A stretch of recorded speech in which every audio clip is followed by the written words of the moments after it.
Hello everyone and welcome to this next Mastering Life Shorts webinar. It's the 13th webinar and today we're talking about purpose. Why do we do things? Now, I can't promise you that I will give you purpose in life. I'm going to give you a series of tools to think about your purpose, both in life and also in anything that you're actually doing. So first of all, a story, and you might have heard this one before. So once upon a time, there was a businessman and he was on holiday and he was at the beach and he saw a fisherman. And the fisherman was just sitting there having a lovely time, just catching fish. And the businessman looked at the basket of fish by the fisherman's feet, and the businessman said, why don't I invest in you? Why don't I help you to catch more fish? You could get a boat and you could go out. And the fisherman said, well, at the moment I have enough fish to eat, and any fish I have left over, I can I take to market and I can sell those fish. The fisherman said, and the businessman said, no. But what you don't understand is that if you buy a boat, then you could catch more fish, and then you could get some more money. And if you get more money, then you could buy some more boats, and you could get a fleet of boats. And after a while, after buying a fleet of boats, you could buy a factory. And then instead of having to take your fish to market to sell, you could cut out the middleman. You could process the fish yourself, and then you could sell the fish on to consumers directly. The fisherman said, well, why would I want to do that? And the businessman said, well, if you have enough money, then you could retire early and you could sit on a beach and fish all day. The point of the story, obviously, is that sometimes we get involved in things without actually having an eye on what our purpose is in doing it. So very much this webinar is about uncovering those purposes and really making sure, as I say, that the purpose is aligned to our goals. So one of the things I do with my coaching clients, and this is quite morbid, is I say to them, what will people say about you at your funeral? Now, for people who that is too morbid or too far away, you can replace funeral with your retirement party, or even, your 30th birthday party, or the leaving party from your current company. And think about what you want people to say about you when you've moved on to the afterlife or another job. And it's quite interesting to think about what people actually do say about people. So I looked up on the Apple website, they have a page about Steve Jobs, and people have submitted little mini obituaries or thoughts about Steve Jobs. And I've just picked 4 completely random ones that came up when I looked. It's sort of a rolling program of comments. So this was the first. Stay hungry, stay foolish, said Steve Jobs. Thank you very much, Steve. My heartfelt condolences. So this sort of, what did he say? And that's, quite a powerful thing. Sad to hear that our great hero, he's visionary, great and creative, pushing human being forwards. Lots of beautiful gifts, which only Zen can guide us to invent. Teaches us to follow our hearts and intuition to change the world. Great achievement will be remembered generation by generation. Amazing, innovative, genius, pioneer, unforgettable, and very inspiring. Steve Jobs is positive proof of how American heritage is the best in human history. Young kid and his friends in a garage who could change the whole global society with technology that was his vision. God bless him and his legacy. Notice this is the first one that actually mentions products. So many of us are so focused on the thing that we are producing that sometimes it can be quite difficult to realize that actually it's the way that we're doing things that really matters, and how we're inspiring people in what we do. Now, when we think about purpose, there are actually 2 sides to purpose in life. There's the internal side to purpose, what's actually important to me, and an external purpose. And sometimes you have to be a bit careful about these. Quite a few people will say things like, I want to go to university and become a doctor. And you say, oh, why is that? And you find out that actually their parents want them to do it. Or they'll say, because I want to do good in the world. That's absolutely fine too. But the problem there is it's not really defined in what that will make you feel. So say that you wanted to run an online sports class. An internal purpose could be to make money, it could be to gain recognition, or it could be to feel like you're using your own skills. The external purpose might be that you want to do good in the world, obviously, or you want to help people enjoy sports, or you want to decrease obesity levels. Maybe you feel passionately about that.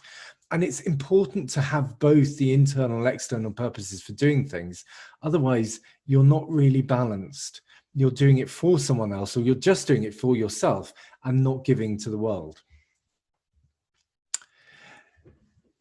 Now, an interesting way of thinking about why we do things is to use a tool from neurolinguistic programming called the logical levels.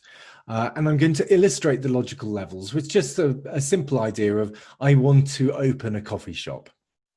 So the bottom logical level in NLP is the environment. So the kind of questions you'd be asking is, where would I put this coffee shop?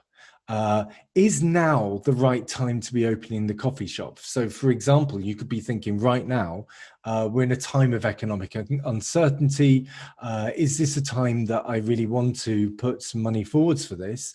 Or, and I could be thinking, no, that's a bad thing. Or I could be thinking, well, actually, very sadly, other businesses are closing and there's lots of shops available, and therefore it's a great time to be starting. I then have to think about the actions and behaviors that are necessary. So what do I need to do? I need to go off. I need to find a premises.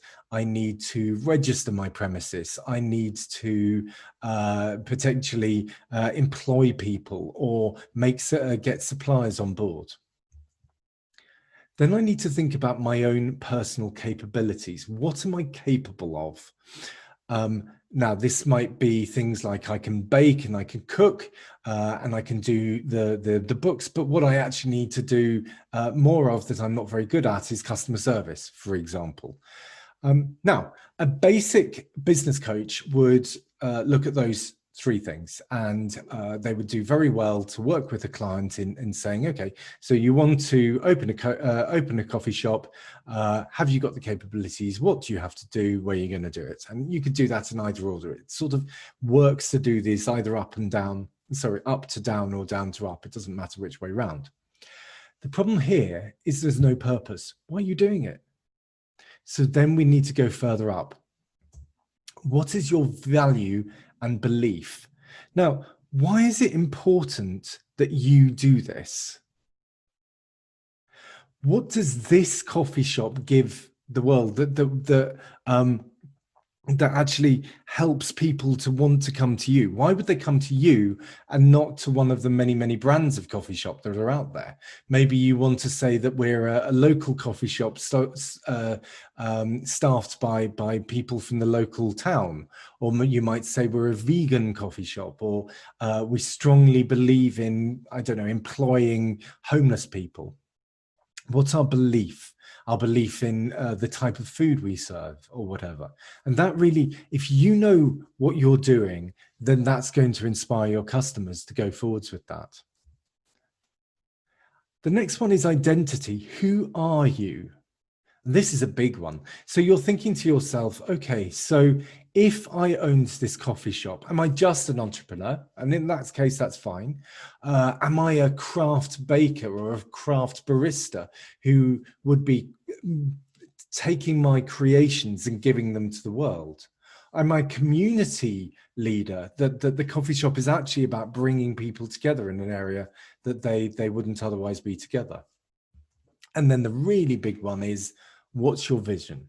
Is your vision that you're going to open up a chain of vegan coffee shops across the country that allow people to become vegan and plant-based in order to improve the carbon dioxide output, decreased carbon dioxide output? Or I'm going to make huge amounts of money. That's an internal and external notice. All of these things are your vision. It's the really big picture stuff.